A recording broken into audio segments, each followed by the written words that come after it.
Assalamualaikum warahmatullahi wabarakatuh. Kami dari kelompok 8 ingin mempresentasikan hasil diskusi kami. Kami beranggotakan 4 orang. Saya Ayu Pratiwi, ada Ciko Rianda, Daniel Sardi Saputra, dan juga Hana Linda Triana. Latar belakang. Kemajuan teknologi adalah sesuatu yang tidak bisa kita hindari dalam kehidupan ini, karena kemajuan teknologi akan berjalan sesuai dengan kemajuan ilmu pengetahuan. Setiap inovasi diciptakan untuk memberikan manfaat positif bagi kehidupan manusia, memberikan banyak kemudahan serta sebagai cara baru untuk melakukan aktivitas manusia. Khusus dalam bidang teknologi, masyarakat sudah menikmati banyak manfaat yang dibawa oleh inovasi-inovasi yang telah dihasilkan dalam dekade terakhir ini. Namun demikian, walaupun pada awalnya diciptakan untuk menghasilkan manfaat positif, di sisi lain juga memungkinkan digunakan untuk hal negatif. Pengertian teknologi. Teknologi berasal dari kata tekne, yang berarti cara, dan juga logos yang berarti pengetahuan. Jadi, secara harfiah, teknologi dapat diartikan sebagai pengetahuan tentang cara. Yang dimaksud di sini adalah cara melakukan sesuatu untuk memenuhi kebutuhan manusia dengan bantuan akal, pikiran, dan alat, sehingga seakan-akan memperpanjang, memperkuat, dan membuat kehidupan manusia lebih mudah untuk dilalui. Selanjutnya itu ada IAT sebagai dasar pengembangan teknologi. Konsep-konsep IAT atau singkatan dari ilmu alamiah dasar terbentuk dari keingintahuan mengenai sesuatu yang belum diketahui orang. Keingintahuan itu menuntun ke arah mencari prinsip atau teori yang dapat diperoleh dari hasil pengkajian, yaitu melalui percobaan. Pengkajian ini merupakan pengkajian yang tidak bermaksud untuk mencari kondisi atau proses optimal yang diharapkan, melainkan hanya untuk memenuhi penjelasan dari objek, benda, dan energi, dan peristiwa alam. Konsep-konsep IAT merupakan konsep-konsep ilmu alam mengenai kondisi, interaksi, dan peristiwa dari kondisi yang normal biologi atau ideal seperti fisika. Konsep-konsep itu sengaja disusun secara ideal atau normal agar berlaku umum, yang berarti dapat digunakan kapan saja dan di mana saja. Keberlakuan umum konsep-konsep tersebut luas, sehingga berfungsi sebagai konsep-konsep dasar bagi terapan dan teknologi. Selanjutnya itu ada manfaat dan perkembangan teknologi. Perkembangan teknologi memang sangat diperlukan. Setiap inovasi diciptakan untuk memberikan manfaat positif bagi kehidupan manusia, memberikan banyak kemudahan, serta sebagai cara baru dalam melakukan aktivitas manusia. Khusus dalam bidang teknologi, masyarakat sudah menikmati banyak manfaat yang dibawa oleh inovasi-inovasi yang telah dihasilkan dalam dekade terakhir ini. Namun manusia tidak bisa menipu diri sendiri akan kenyataan bahwa teknologi juga mendatangkan berbagai dampak negatif bagi manusia itu sendiri. Selanjutnya itu ada dampak positif dan negatif dari perkembangan teknologi. Dampak positif: 1. Kemajuan teknologi komunikasi yang cepat dapat mempermudah komunikasi antar manusia dari suatu tempat ke tempat yang lain. 2. Sosialisasi kebijakan pemerintah dapat lebih cepat disampaikan kepada masyarakat. Yang ketiga yaitu informasi yang ada di masyarakat dapat langsung dipublikasikan dan diterima oleh masyarakat. Yang keempat yaitu mempermudah seseorang di suatu negara mengetahui berbagai macam budaya yang ada di belahan bumi yang lain. Yang selanjutnya yaitu dampak negatif dari perkembangan teknologi tersebut. Ada 4 macam. Yang pertama yaitu perubahan dalam komunikasi. Jadi orang-orang cenderung memilih berkomunikasi melalui ponsel ketimbang datang langsung untuk bertemu secara tatap muka. Lalu selanjutnya yang kedua yaitu penjajahan budaya. Akibatnya, nilai-nilai budaya yang sudah turun-temurun akan hilang dan identitas budaya negara setempat juga akan hilang. Selanjutnya yaitu yang ketiga, terciptanya antisosial. Di sini dampak negatif yang ketiga membuat seseorang akan lebih menikmati waktunya dengan komputer dan di rumah ketimbang bersosialisasi dengan orang lain. Yang terakhir yaitu individualis. Dengan dimudahkannya teknologi informasi, seseorang pun akan merasa bahagia hanya dengan berbekal smartphone atau komputer.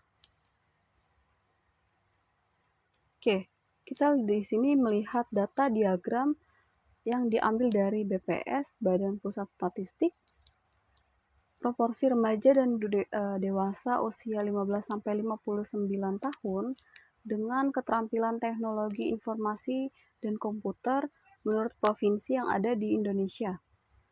Teman-teman di sini bisa dilihat tingkat perkembangan teknologi yang tertinggi ada di DKI Jakarta dan yang terendahnya di sini ada di Papua.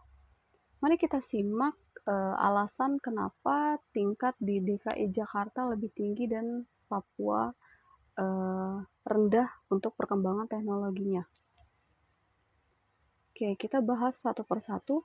Jadi pada grafik tersebut, tingkat perkembangan teknologi tertinggi diperoleh dari Provinsi DKI Jakarta.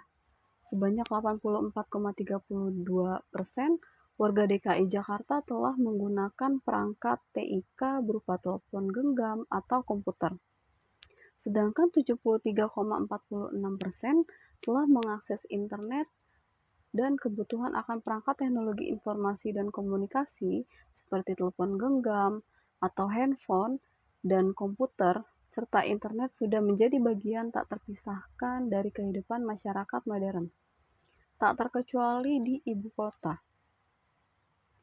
Jadi menurut Survei Sosial Ekonomi Nasional atau Susenas yang dilakukan oleh Badan Pusat Statistik pada bulan Maret 2019, sebanyak 84,32% warga DKI Jakarta telah menggunakan telepon genggam atau komputer, sedangkan 73,46% telah mengakses internet paling tidak dalam 3 bulan terakhir. Lalu kita lihat di sini menurut jenis kelamin, laki-laki lebih banyak dalam menggunakan perangkat TIK dibanding perempuan. Sebanyak 86,63% laki-laki di DKI Jakarta telah menggunakan telepon genggam atau komputer, sedangkan perempuan hanya 82,02%. Dalam hal mengakses internet pun laki-laki juga masih unggul dengan persentase, sebanyak 76,17%, sedangkan perempuan hanya 70,74%. Hal ini dikarenakan pekerja laki-laki juga lebih banyak dibanding pekerja perempuan. Selanjutnya, faktor pendidikan juga ternyata mempengaruhi tingkat penggunaan perangkat TIK dan internet. Masyarakat dengan pendidikan SMP ke atas jauh lebih dominan dibanding pendidikan SD ke bawah. Sebanyak 90,02% masyarakat dengan pendidikan SMP ke atas sudah menggunakan telepon genggam atau komputer, dan sebanyak 87,60% sudah mengakses internet setidaknya dalam 3 bulan terakhir. Lanjut ke slide ke-12.